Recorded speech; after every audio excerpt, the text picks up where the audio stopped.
I was talking to this woman yesterday, and she was telling me about her boyfriend. And she was just like, I don't like how he talks to me. He just gets really short with me. And if I ever have a problem with something that he said or done, and I express that concern, he'll say, well, I just bought you a new phone, or I just spent money on this, this, and this. And I'm listening to her, and then she goes, well, I mean, he thinks he's on the autism spectrum, so maybe that's why he acts this way towards me. Let me first give this disclaimer. Yes, there are men who struggle with mental health issues. Yes, there are men who have disabilities.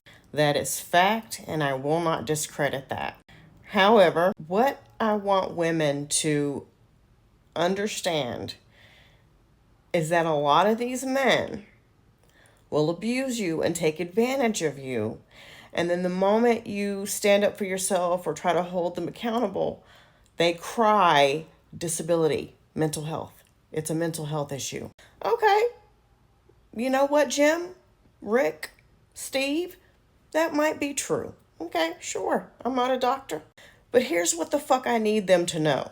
Number one, I am not a licensed mental health care professional. And even if I was, I wouldn't be your licensed mental health care professional because that would be unethical. Also, you're not fucking paying me to be your licensed mental health care professional. And another thing, I find it awfully weird that your mental health issue of abusing me and taking advantage of me seems to happen behind closed doors. I find it awfully strange that you know when to turn it on and turn it off. Also, for those of you idiots who are crying out, it's trauma, it's what my parents did to me when I was 5 that causes me to act this way. No child should be put through hell by their parents. And I think it's awful that you struggled and went through the things that you went through. However, I am not your fucking punching bag. Men know, because of how we've been trained from childhood to nurture and to care for our baby dolls, and that groomed us to become women who feel that we have to nurture and care for everyone else. All they have to do is hit us in the heartstrings, and we will fall for it every fucking time. Listen, before TikTok, I have been talking about this shit on social media for years, since 2009. I'm not new to this. And I've also lived it.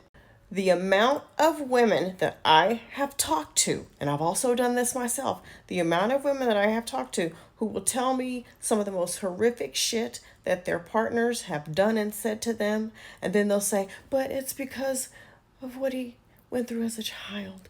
It's because he suffers with depression. He might be autistic.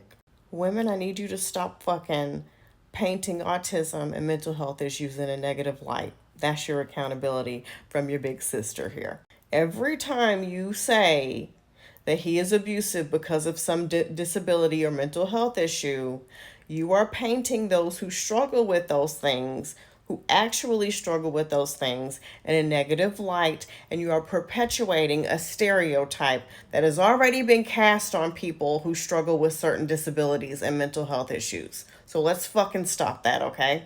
They are treating you this way because they are abusive.